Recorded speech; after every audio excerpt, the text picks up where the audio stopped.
top ministry leaders did. I went last year. That's awesome. I would love to go there. Unfortunately, some of my husband's fucking with us, but I don't know that I'll ever make it. You know, if you ever go, and I went last year, and it was in Dorchester, which is right on the coast, and that's a lot muggier, hotter, bigger cities. Arusha's, right? Yes, it's still a good size city, like 500,000 people. Oh, wow. Right, we stayed in a real nice Sheraton hotel there. The original Arusha hotel has been there since 1860 on the freight line route from Johannesburg to Cairo. Went right through Arusha. So that hotel's got a lot of history. Yeah. Sheraton, Marriott took it over in 2017. Well, it was really nice. The grounds were beautiful. Yeah. But we had a phenomenal time. Oh, good. And, Good. That sounds great. yeah, there's a lady there from Holland that has a kind of a place where they have like 13 cabins and outdoor places to eat, fireplaces and pool. You know, we didn't stay there, but we went eat. Yeah. It was very, very good. Awesome. I'll show you some pictures. Yeah, I'd like to see it. Yeah, I would love.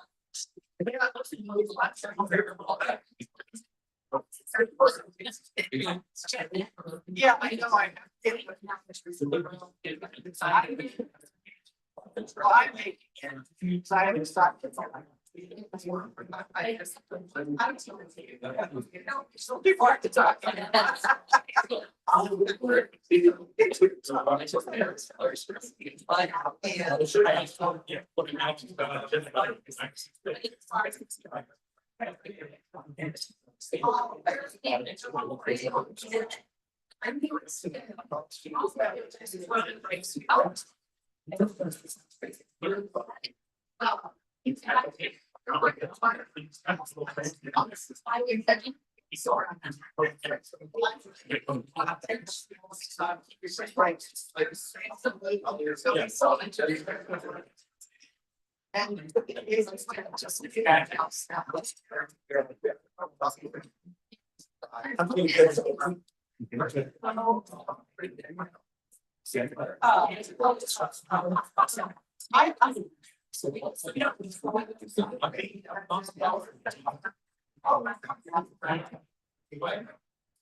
Yeah.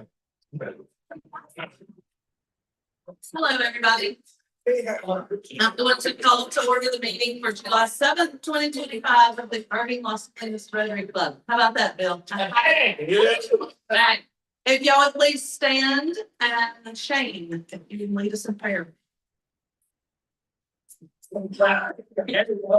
Thanks, y'all. I need all the applause. All right, friends, I want us to go before our Lord, thankful for what we have in our lives. So let us pray. Holy One, we thank you for this day, for the breath that you have given to each of us. God, we ask that you would give us a heart to continue to serve this community, to pour in our talents and our gifts, to make this a better place. God, we're so thankful for Mikey being here and getting to see him as he recovers. Lord, continue to bless him on his journey back to full health. God, we would ask that you would continue to encourage and inspire us as we work to be people of service above self. And we ask this in your holy name. And all God's people said, Amen. Thank you. And Bobby is going to lead us in the pledge. to the flag of the United States of America and to the republic for which it stands, one nation, under God, indivisible, with liberty and justice for all. Thank you. Maybe seated. So we are happy to have Patty back with us today. Thank you, Patty. And definitely excited, all of you have seen him, but Mikey is here.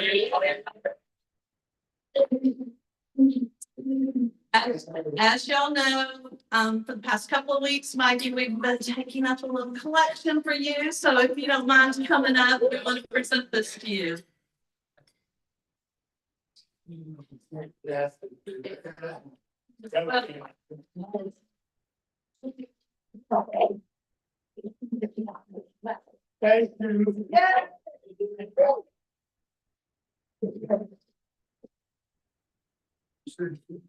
If you don't mind, Barb. Don't forget bucket money. Bucket stays in the back of the room now. We're not passing it around. But the money is going to the Rotary Club of Kirkville. So we're still collecting money for those flood victims. Last week, we got $140. So that was awesome. So y'all keep up the good work so we can help those people in need.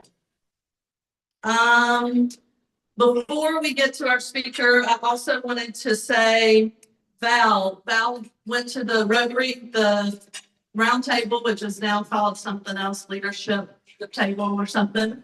So she's going to give a quick report out on that.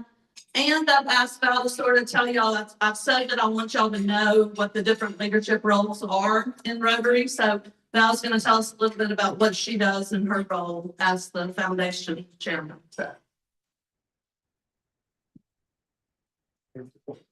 So the district has the meeting, it's a leadership meeting every month. And this month it was really an amazing, they have certain groups, certain clubs that present the food and everything. They had smoked salmon and bagel. I mean, it was just unbelievable, but that's just a side note of that. Let's see. So it was about membership this month. And it talks about curating your story. They recommend that, a lot of members may not know, especially the new ones may not know about other members. So they recommend once a month having someone tell their story during the meeting. They said approximately 50% of terminations are members less than 3 years and 10% leave within the same year of joining. So that follow-up and that warmth and encouragement of new members, it's definitely recommended. Also, parents of scholarship students are great possibilities for members. So those were just some highlights there. Let's see, Rotary Foundation Director. Attend the monthly meetings of board of directors, district events and functions. The Paul Harris, we track the Paul Harris information and get recognition to the members that are eligible. So also we work on the grants, the district grants and all the compliance for that with the application and the final grant report, getting that check from the district. So that's a little bit about what we do. So. And tab out. Thank you for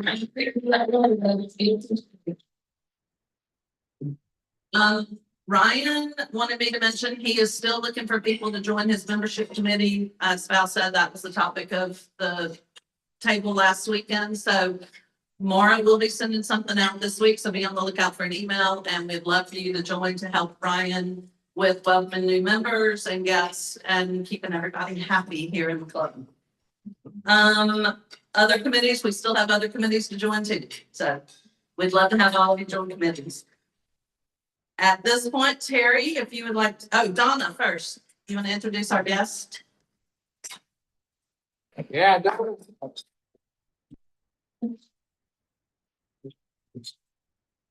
If we clap more, will you move faster? You saw me run. That's about it. It's trying to do the marathon. I'm impressed. Good afternoon, and our guests today are Aaron Alsop. Woo! Okay. Is a member of the Grapevine Rotary, guest today.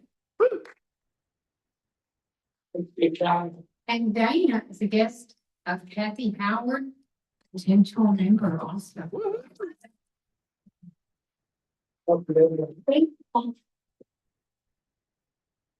And now, Terry, if you can come up and introduce our guest, our speaker. Yeah, Terry. Good afternoon. Our speaker today is a man who I read is Maura Guest, one of her favorite people in the city. It's Dan Vedral, AKA Working Man Dan, Daniel Man. He's Public Works Traffic Transportation Director. He's one of the hardest working people in the city, so we're glad to have him here. He's been with the city of Irving since 1999 and in his current position since 2010. He has a BS in civil engineering from the University of Texas at Arlington, a professional engineer certification, a master's certificate in construction management, and he is a certified floodplain manager. He's earned his Six Sigma Green Belt. Good job. He's a member of the Institute of Transportation Engineers. Oh gosh, the list is very long here, Dan. I'm gonna let you tell all that. But please help me welcome Dan Vedral with the city of Irving. He's going to talk about. Yeah. Oh, man. That wasn't one of his APAs. Okay. You don't have to. Well, hello, everybody. I'm Dan Vedral with the city of Irving. I am the director of traffic and transportation. Dan, you're gonna have to hold that microphone to your mouth. Can you hear me now? Just take it. Sounds like a song. I wouldn't do that to you. Okay, Dan Vedral, I'm the director of traffic and transportation here at the city of Irving, Texas. I've been here 26 years. If you've driven the freeways or anything fun like that, I've had a part in all of that. So if you want to put some names, that they're very small in the salad, but I can dodge them. But I've been involved for quite a while here. I've had the joy of meeting a lot of people, working with a lot of people, council, state, local, federal people, to help forward the progress. Thank you. With the city of Irving, Texas. What we're doing here today is, if you all have noticed, over the last 7 to 8 years, we have what's called the summer overlay program in the street department. Now, I was going to talk about that, so you all have an idea of what it is the street department does every summer and what sort of results that we get. I'll be available for any questions at any time. So if we can hit the first slide, we can talk about the summer overlay. This was last year's because we're in the process of doing this year's right now. So I'll wait for the first click.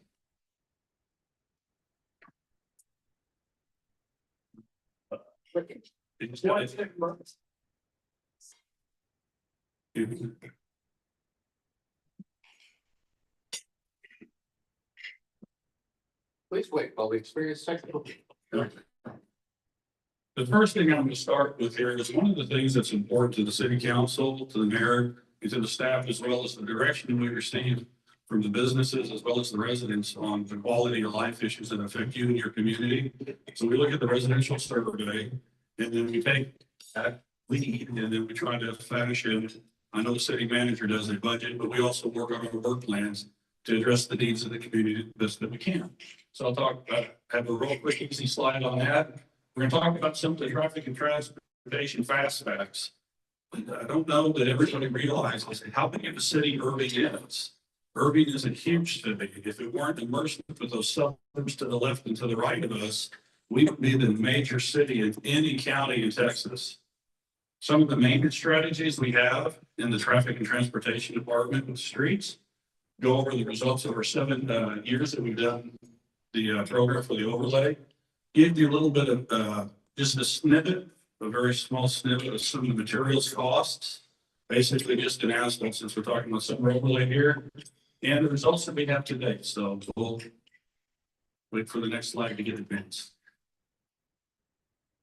In the resident survey, I've highlighted the 3 areas that affect the department for which I get to lead. The number one is street and sidewalk maintenance. This number one item that the residents of our community ask us to address. Street lighting is the number one, as well as the traffic timing of the signals itself. There's a lot of other very important departments down there, with fire being at the bottom, but we're number one. So I don't know how to take that. Either you like us or you don't, but we're doing the best we can with what we have. So I thought that's really interesting to bring out. So you have an idea at least a snapshot of what the communities believe in and thinking about servicing the city. Next slide, please. Here's your road system. This is the city of Irving, 67.7 square miles. The road system is about 1.5 billion. It's actually north of that. The only other asset the city has that has a greater value than this is your water system. And it's probably $5+ billion. The traffic signal system, these are just the lights, the red, yellow, green, over 125 million. Signs, 20 to 25 million. We have 1,440 lane miles of road. That's a 2-lane road. A lane mile is just one lane that drives 1 mile. So if you have a residential street that goes 1 mile, there's 2 different lane miles. That's the industry standard of how you actually grade the price. We have 1,440 lane miles. That is a 2-lane road from Nashville that we're maintaining. That's huge. We also have over 60,000 street signs. So we need that extra sign that says, don't do this, somewhere in there. 225 traffic signals. We do have some city-owned streetlights, over 2,000 of those. We can stripe, we pave over 800 miles of road, 170 roadways in and of itself.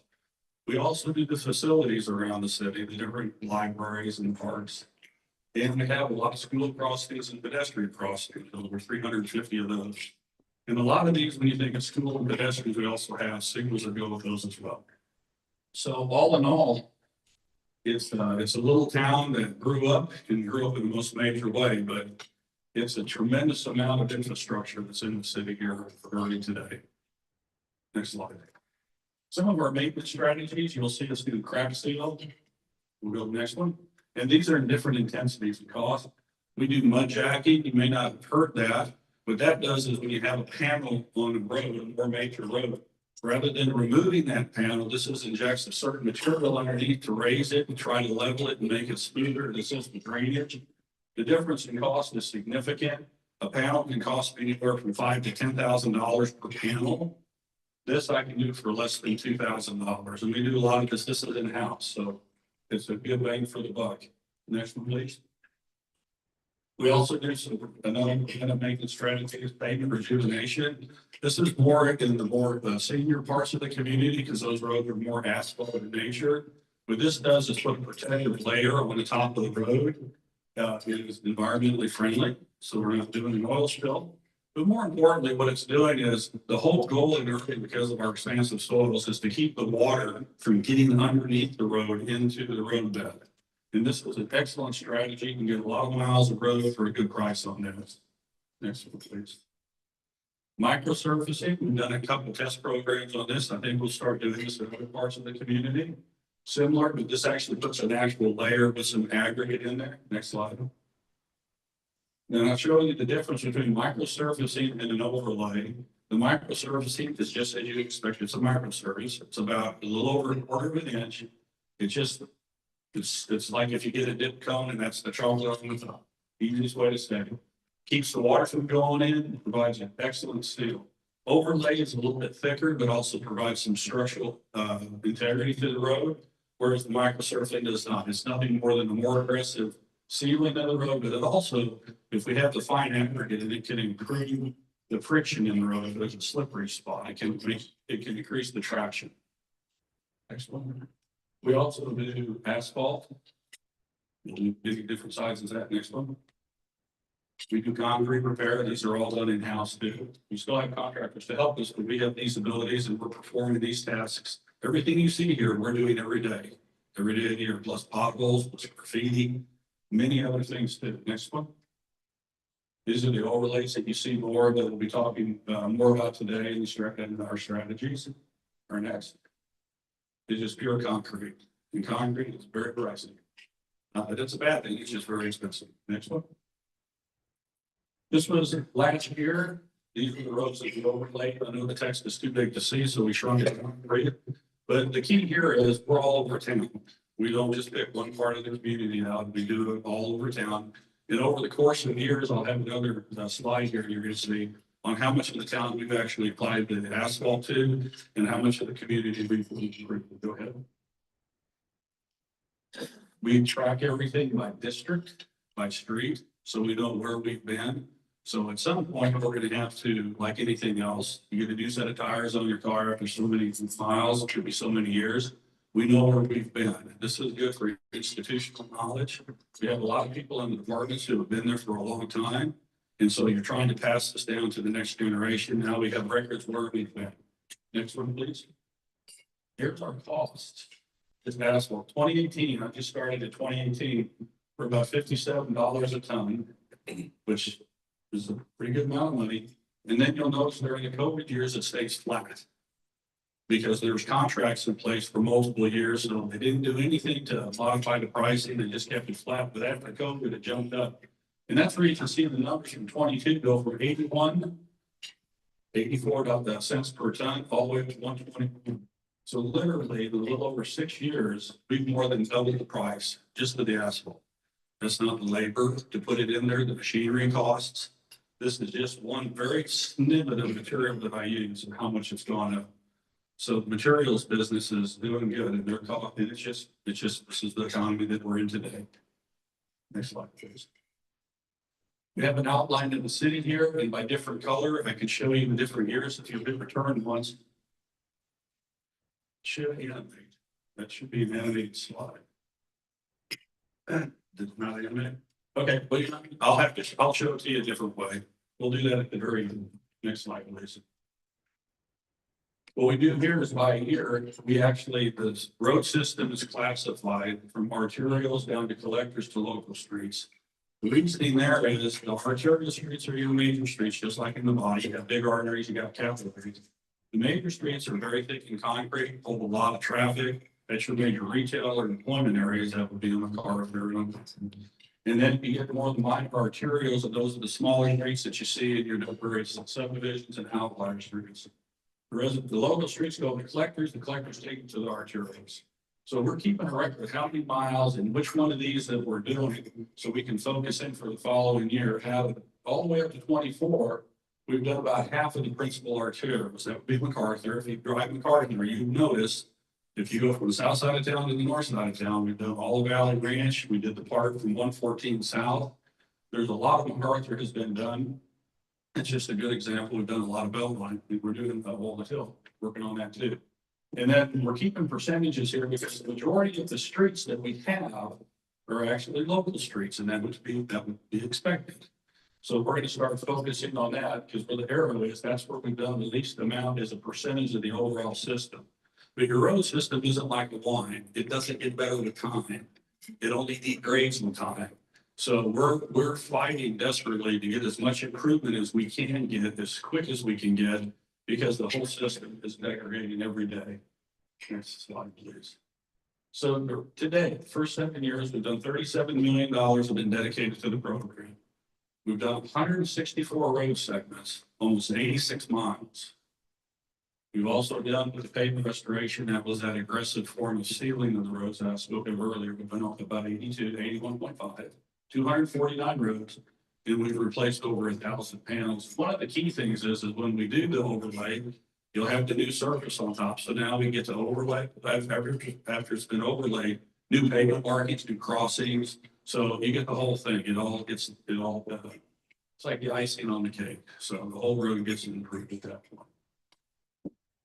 That's who I am. If you have any questions or comments, if you got any potholes, you can get on the internet. You can call me. People do it all the time. That's okay. That's what we do for a living. Please let us know. And that's what I have for you all today, except for any answers to questions. Ms. Patty. Then I have a question, but what I have noticed an increase in, we're talking about streets and replacing and all of that.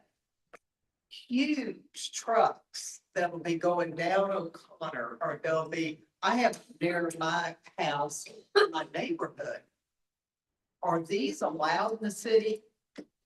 That's a great question. And the only, if a truck is making a delivery, if it's delivering itself into someone's house, absolutely. But if they're cutting through the community, the answer is no.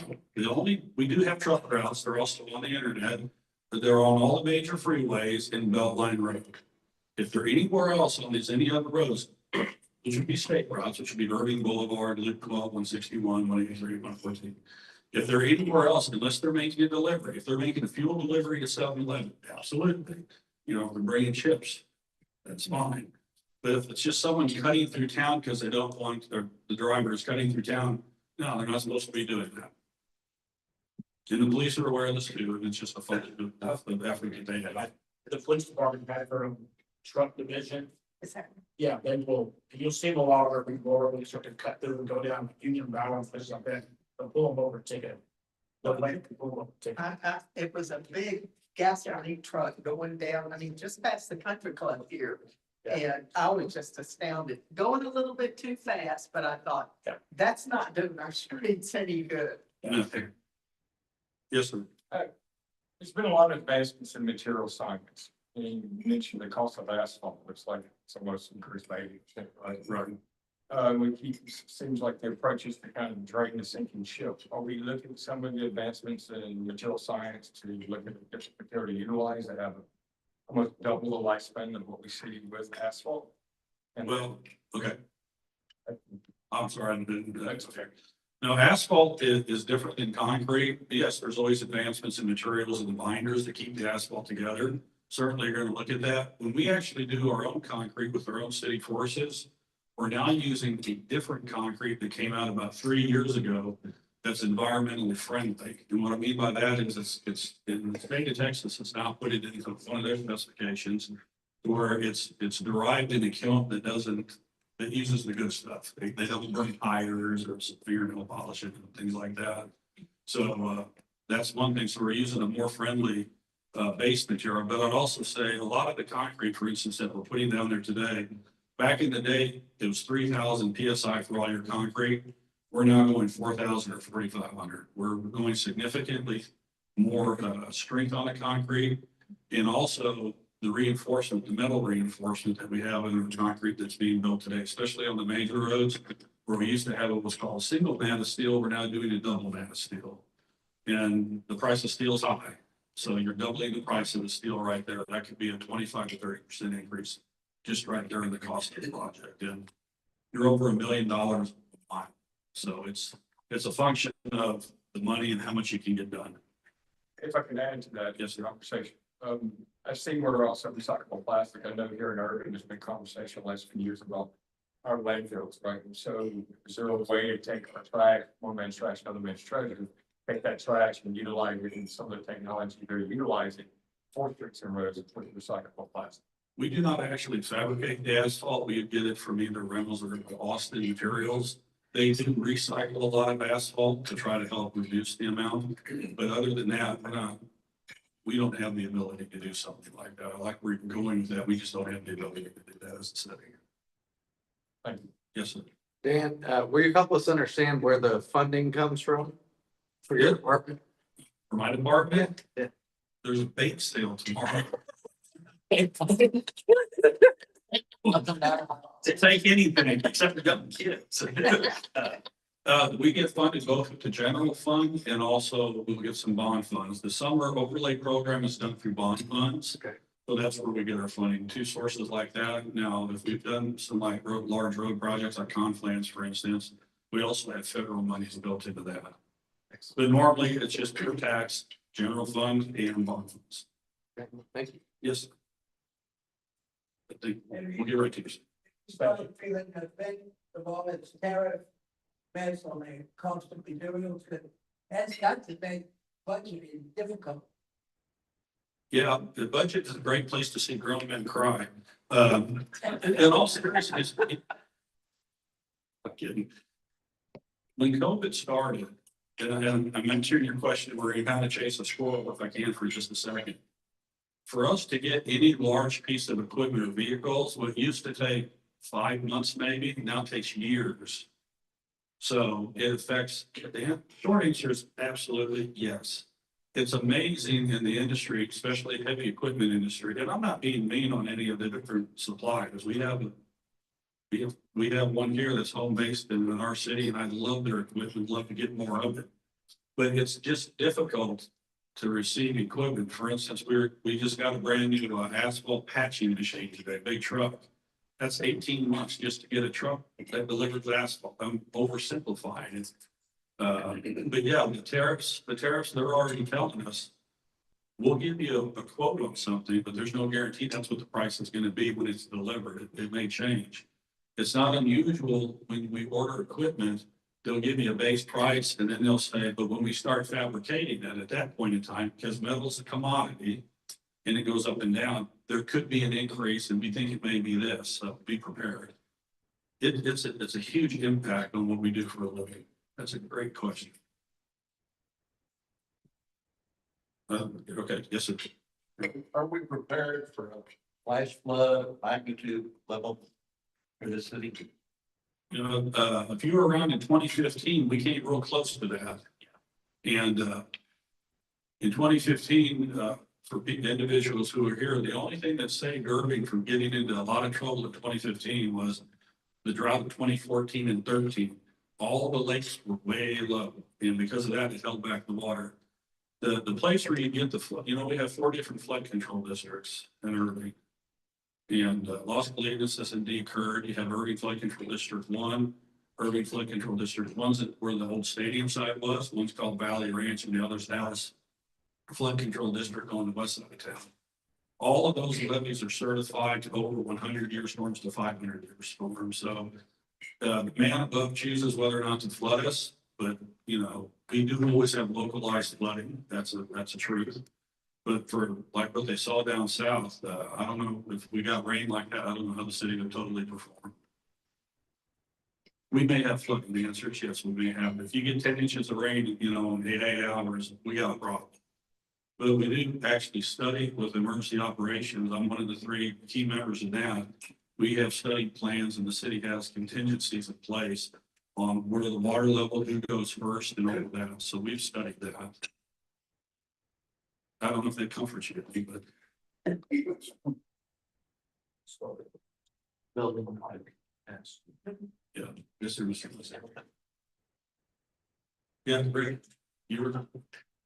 Yeah, Dan, thank you for the update on 7 years. Thank you for the work you and your teams are doing at 509 East Rochelle.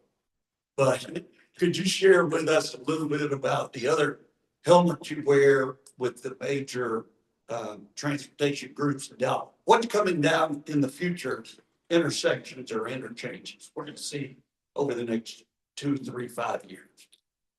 Well, we've finished reevaluating Loop 12 and 114. Those have got revised schematics. I think you're speaking to that. So those have already been completed and those are already approved of all your environmentals for that. I've worked on all of those for a long time. It's just the function of, does the state want to fund them? Really, it's the infinite wisdom down south. Do they want to fund road projects? You've got approved plans. You need to put it in simplify it. When you start working on the state major interstate, 161, 114, you know, that interchange is important to a lot of people. It's important to us too. A lot of congestion there. For any of that to be funded, you have to first have what's called an improved environmental schematic. It's this environmental assessment for the whole facility. Basically says, if you improve this roadway facility, it's a major roadway facility, that it can be done within the right of way and all the proper boxes have been checked. So we don't do anything detrimental to the environment. It's a huge box to check. These studies take years and they're engineering documents. So I don't think anybody really wants to read them.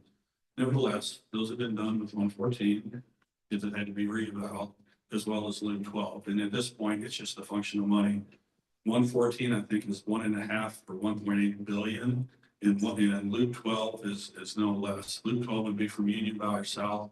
Union Bower originally, when we originally did Loop 12, it was all the way from the 35 split to spur 408. Obviously, by the interchange, that section is done there, but there's a bridge north between the Irving interchange up to, I guess, Northwest Highway, and then certainly from Union Bower South to probably Interstate 30. These are all billion-dollar projects. And 183, there's another probably $1 billion to $2 billion left on that. They're just massive numbers. So I do a lot of driving. On 183, The tolls on that road when I'm going home are very rarely under $20. Do y'all get any of that money or does that all go to the state? I wouldn't be having a bake sale if we got them. You don't get Are any? you going west? Does it go west? Are you going west? Yeah. Those are contractual agreements. Centra is the developer of that, which is the North Tarrant Expressway. They actually, the Forward District, which is at the county line, works those deals. That money stays on the corridor, but it stays in the district, which that would be the Forward District. And then in the Dallas District, it's generated on the urban side. Right. And those are set by contract by the state, by TxDOT and by the state. It's crazy. It's crazy. It's crazy It's expensive. very- Yeah, they're supposed to have a performance measure on them too, where if you go less than 50 during the length, you're not charged. That's what the Regional Transportation Council and COG have come up with. Whether or not that's true, I don't know. Yeah, me either, because I don't go less than 50. Yeah.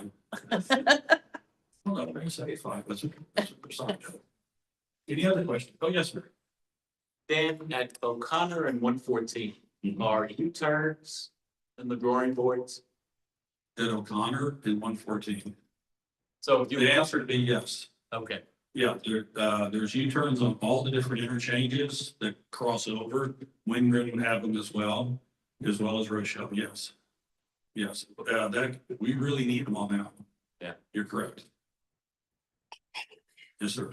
Will you talk a little bit, because you know, I've had a lot of conversations I was on council about the process. If a resident comes and asks about adding a stop sign or speed bumps to reduce speeding in their neighborhood, would you talk a little bit about the process that you go through to determine whether adding a sign or adding those speed bumps into that neighborhood, and how you determine whether that's a gate or a gate? Okay, that's a fair question. The stop sign installation is by warrant. There are certain minimum thresholds that have to be met to even just truly look at it. And that's the amount of vehicles that approach the intersection at a certain time of day for how many hours. If that threshold, and we'll do an actual traffic study on that. We'll count all the cars for a week, see how many come in and out of the intersection. If the threshold isn't met, we're not going to do it. Because then there's always liability with everything the city does. If you put something in there that's not warranted, then, you know, why did you put it in there? I think we can follow from there. As for speed bumps, we have to first of all know that there is a speeding issue. Quality of life issues are very important when you're considering that in a residential setting. If I'm walking with my grandkids down the street and you drive by me, you've already driven too fast, because I know they're going to run out in the middle of the road if I'm not holding on to them. Whereas if I would be jogging, and my legs be out of jogging a while, but if I were, I may not care as much of the speed of the vehicle as long as they stay on the road themselves. So we do actual studies to find out what the speed is. If the average speed is over 35, then obviously there's an issue. The first thing we do at that point is we work hand in glove with the Irving Police Department, and we're going to get enforcement out there. If it's kind of close, let's say it's around 30, we're going to put signs up just to alert drivers, hey, you know, pay attention to your speed, get people to understand that. But the thing that we really have, the challenge is this industry that I'm in, and it really started around 2010, and that was smartphones. Once people got on smartphones, it's amazing how many things get hit in the city. How many signs, how many light poles, how many signals. People are incredibly creative on how they hit things, and they do. And, but they don't pay attention. So I'll say is, you know, it's on the speeding side of life. Rarely do we find in a neighborhood setting where speeds are so egregious that something like that would even be considered speed bumps. If you were to do that, it would have to be the whole neighborhood would have to get involved in this. This isn't a singular issue where one person says, I want to speed bump. Things to consider about traffic control like that too, is you get to live with it. It's not, I don't like it 3 days later, please take it out. When you put something like that, and I'm speaking from a lot of experience on that one issue, everybody wants to speed hump, but not in front of your house. Because what are you going to hear it up all night? Some people don't like it when they say honk at the hump. Oh, now that makes the neighborhood happy. I'm not saying people behave correctly. I'm just saying what happens. So you got to sign them, you got to do that. In other areas, people perceive it as lowering property values because all of a sudden you try to sell your house. Well, they wouldn't be there if there's a speeding problem. So obviously I don't want that house. So there's pros and cons to everything. You gotta be careful. But something like that would require an entire neighborhood buying into that. Reason why I asked that is because there's a neighborhood in my district at one time that wanted a stop sign. So they came out, we had Dana and police sit out there for 4 days. 86% of the tickets were written within about 2 blocks of that's where the stop sign was gonna go. It was all the residents who were speeding. It wasn't people trying to cut through. So it's just, we get it, and I'll ask you, we get a lot of these requests for stuff like this. And people are like, oh, the city just didn't want to do it. Now, there's a process that the city goes through to make those educated decisions on whether it's warranted or not. So that's one. The second thing is, one of the things when I was on council is, we did major arteries like O'Connor and McCarthy. Talk a little bit about the process that goes in with all the departments at City Hall and in partnership with the youth, the utility companies, and trying to fix those in the best painless way for the residents. If you want just a second. Yeah, there's no pain, yeah. Obviously, because I can't, I'm getting the magic. I gotta get out of here. I'll be real fast. It's not the paving is the easiest part of the whole job. You all have no idea what is underground. We have 54 different utility companies and fiber and everything else in this community. I can tell you on the freeways, it's like a spaghetti bowl beside all the roads. You're coordinating private entities that have their own budgets and get out there when they darn well please. City, and we will notify them ahead of time, and they're very slow about moving their equipment. I'm not talking the light, I'm talking every element of the light pole, there's something being leased there, whether it's cable, whether it's fiber or whatever. It's very difficult to maneuver all these different utilities. We'd like it to be as quick and as smooth as possible, but it's coordinating so many different groups. I'll also tell you, there's some utilities, real quick, I'm getting lost. So real quick, for instance, fiber optics. Between November, it's like the 15th of November and basically middle of January, there are certain corridors, you can't touch them because it's Christmas transactions going through the banking transactions. So you're dealing with federal banking, what appears to be something very simple, usually can turn out not to be. I had to move utilities on one job. I only had 2-month window. One was November, one was March. It took 2.5 years to get one utility moved with ERCOT's approval. So you start thinking of complexity of agencies. That's really different. I'll stick around if you got more. If someone wants to know more about this. Awesome. Thank you. So.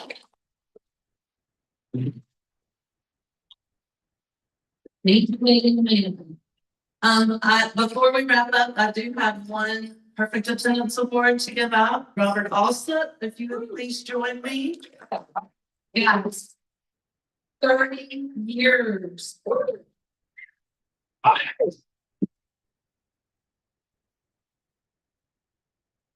You must have started coming to Rotary really young. I will. 30 years, that's impressive. Bill LeBar has an announcement, flags. We're gonna build flags next Saturday, not this Saturday, but next Saturday, and we gotta build a whole bunch.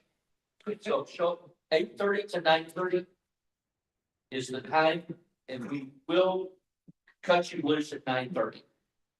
Okay? For those of you online, 8:30 to 9:30, not this Saturday, but the next, building flags. Any other announcements or volunteer opportunities we need to share with the group? Okay, then Val, if you would please lead us in a 4-way test. Please join me in the 4-way test, the things we think, say, or do. First. Second. Third. And fourth.